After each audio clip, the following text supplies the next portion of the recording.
오늘부터 스가랴 말씀으로 은혜를 나누겠습니다. 이 스가랴서를 통해서 하나님의 음성을 듣게 되기를 축복합니다. 스가랴서 1절은 이렇게 시작합니다. 다리오 왕 제2년 8째 달에 여호와의 말씀이 이또의 손자 베레가의 아들 선지자 스가랴에게 임하니라 이르시되, 이렇게 시작합니다. 연도를 보면 다리오 왕 제2년 8월에 하나님의 말씀이 스가랴 선지자에게 임했습니다. 이 비슷한 시기에 하나님의 말씀이 임재한 선지자가 또 있습니다. 학개, 바로 스가랴 앞에 나오는 학개 선지자입니다.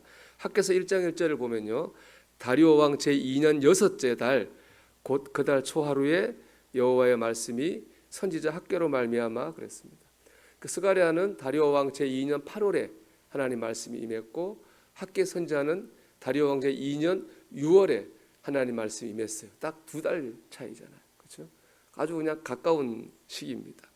그리고 하나님의 말씀이 임했는데 그 임한 말씀의 메시지도 똑같아요. 메시지는 뭐냐? 무너진 성전을 재건하라 였습니다. 스가랴서의 핵심 메시지는 무너진 성전을 재건하라입니다.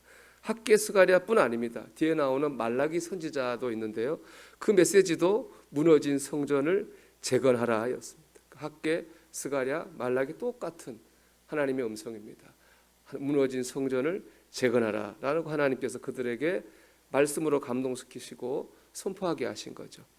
이 나온 다리오 왕도 마찬가지입니다. 다리오 왕도 성전 재건과 관련된 왕입니다. 성전 재건이 시작된 것은 페르시아 왕 고레스 때입니다. 하나님께서 고레스의 마음을 감동시켜가지고 포로로 있던 이스라엘 백성들을 고향으로 돌아가게 하셨어요. 거기서 성전을 지을 수 있도록 허락을 했습니다. 그래서 간 사람들이 성전을 재건하기 시작했어요. 근데 이스라엘 주변에, 예루살렘 주변에 살던 다른 민족들이 방해했습니다. 그들은 이제 나중에는 이 바벨론의 페르시아 왕들에게 로비를 합니다. 그래서 이스라엘 백성의 성전을 재건하면은 반란을 일으킬 겁니다. 그런 거짓으로 중상하고 음해가지고 성전 재건을 짓지 못하도록 그렇게 합니다. 그래서 성전이 짓는 것이 멈춰져 있었거든요. 그러다가 이제 다리오 왕 때 하나님께 다리오 왕을 감동시켜가지고 다시 성전 재건을 하게 하셨어요. 다리오 왕 때 성전 재건이 이루어지게 됩니다. 하나님은요, 사람을 감동시켜서 역사하시는 분이에요. 그렇죠? 고레스 왕을 감동시키셨고 다리오 왕을 감동시켰습니다. 학개, 스가랴, 말라기 선지자를 감동시켜가지고 성전을 짓게 하셨어요. 하나님은 사람을 감동시켜서 하나님의 일을 이루시는 분이에요. 특별히 중요한 것 하나는 뭐냐? 고레스 왕과 다리오 왕은 이스라엘 사람들이 아니라는 거예요. 다 이방인 왕들입니다. 하나님께서는 이방의 왕들을 감동시키셔서 성전을 재건하게 하셨어요. 이것이 의미하는 건 뭡니까? 하나님은 유대인들만의 하나님이 아니라는 거예요.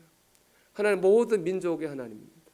하나님은 모든 민족을 통해서 역사하시고 일하시는 분입니다. 그래서 오늘 본문은 하나님이 뭡니까? 만군의 여호와예요. 만군의 여호와. 만군의 여호와는 글자 그대로 모든 군대의 통치자입니다. 이 모든 군대는 이스라엘 군대만 들어가 있는 게 아니에요.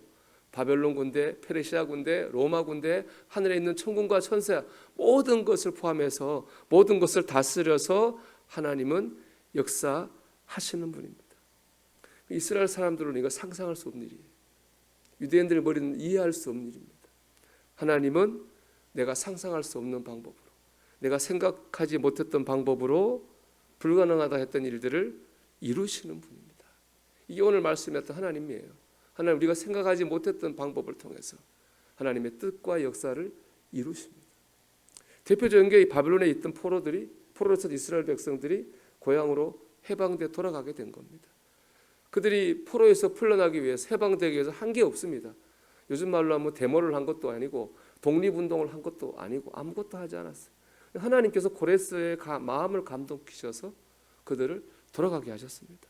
그래서 이스라엘 백성들은 자신들이 해방돼서 고향으로 돌아갈 것이라고 전혀 생각을 못했어요. 그래서 시편 126편 1절을 보면은 해방돼서 고향으로 돌아가는 이스라엘 사람들이 이렇게 노래합니다.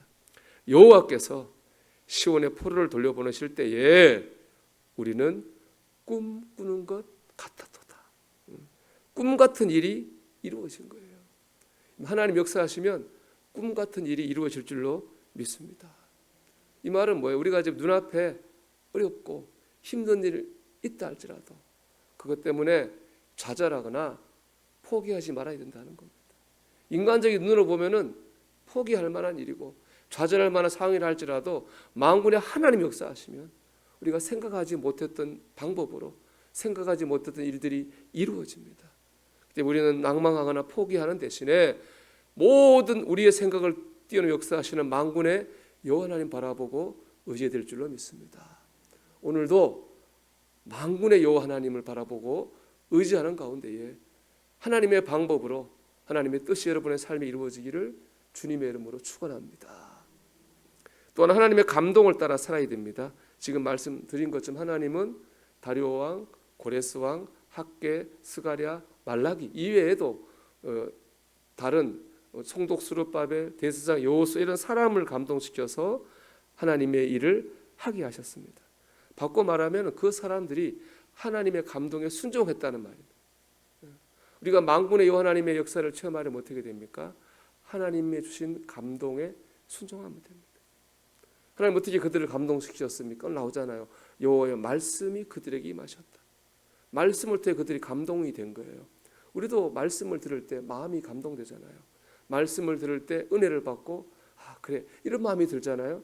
그러면 어떻게 하면 하나님의 역사를 체험합니까? 그 깨달은 말씀을 따라 순종하면 되는 거예요. 이제 문제는 그게 안 되는 거죠. 말씀을 들을 때 맞아 아멘 그랬다가도 생활에서는 그 감동을 따라 살지 못하고 내 생각과 내 뜻을 따라 불순종의 삶을 사는 거예요. 그럴 때 하나님 역사를 체험하지도 이루지도 못하는 겁니다. 여러분 하나님 주신 감동을 따라 사시기를 주의 이름으로 축복합니다. 그 감동을 따라 산다고 하는 것은 특별한 일이 아닙니다. 오늘도 가정에서 또 세상에서 이럴까 저럴까 하는 거 있잖아요. 그럴 때 하나님이 기뻐하시는 뜻을 따라 사는 겁니다.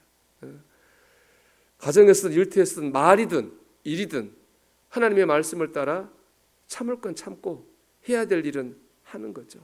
그럴 때 하나님 만군의 하나님께서 우리 안에 우리를 통해서 역사하십니다.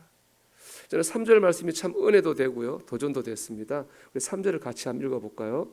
그러므로 너는 그들에게 말하기를 만군의 여호와께서 이처럼 이르시되 너희는 내게로 돌아오라 만군의 여호와의 말이니라 그리하면 내가 너희에게로 돌아가리라 만군의 여호와의 말이니라. 아멘. 이 말이 이 말 아닙니까? 내가 오면 내가 가겠다.